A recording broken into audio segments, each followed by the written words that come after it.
Sports fans, welcome to the show. Jimmy Breaks here, and I can't actually tell you where I am.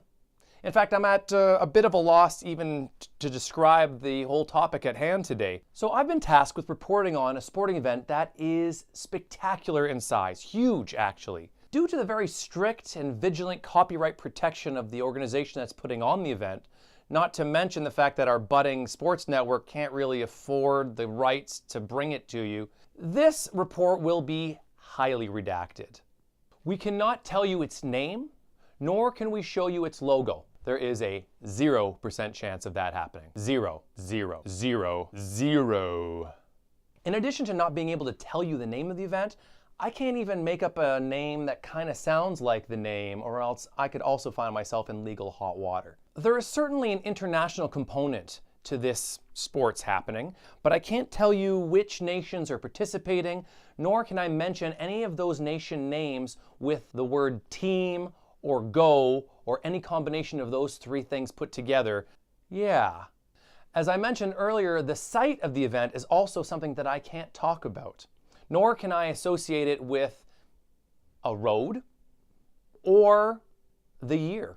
Before we go any further, I just wanted to say that this broadcast is brought to you by our good friends over at PF Chang's, which has nothing to do with the event or its location, and any similarities are merely coincidental. Now this thing is actually a series of a bunch of smaller things that are all kind of sporty things. They're sports. So those are all happening all around this geographic location that was chosen many years ago. And the people who live in this area have spent a lot of money to build up the infrastructure to present this spectacle.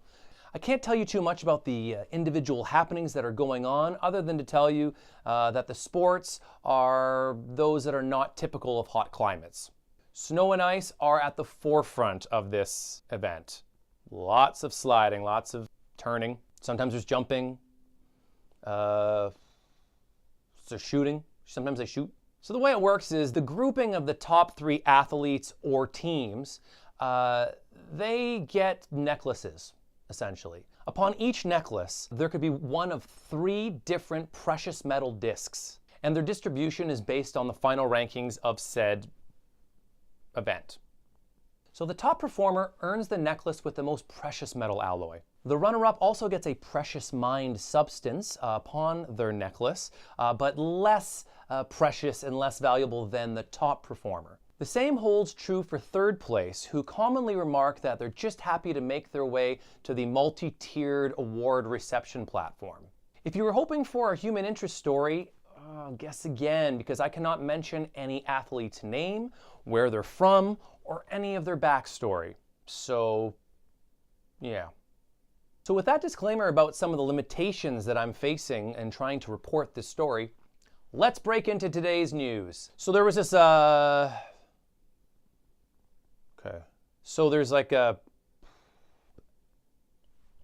so imagine like a, kind of like a roller coaster, a long, windy ice, I guess you can call it we call it a track. It's like a track. People have these flat platforms with 2 blades on them, and they run very fast, and they put it on the ice, and then they jump on it, and then they zoom around through this course, and the person who has the fastest time wins the precious alloys that we discussed earlier. Now in today's event, the athlete that was favored to win the top precious metal alloy, he, when he went around one of the corners, he was about like a 1/4 inch too high around the corners, and then he did it again around another corner. He just kind of went a little too high on the one corner by about 1.5 inches, and that just that totally messed him up, and he did not make it to the multi-tiered award reception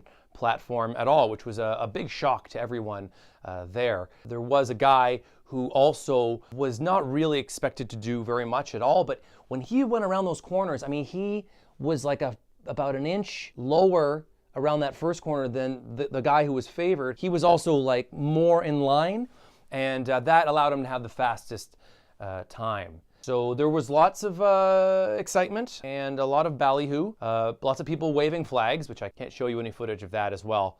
And yeah. From I almost messed that up. From the place of this thing that's happening, I'm Jimmy Breaks, and I just broke it down.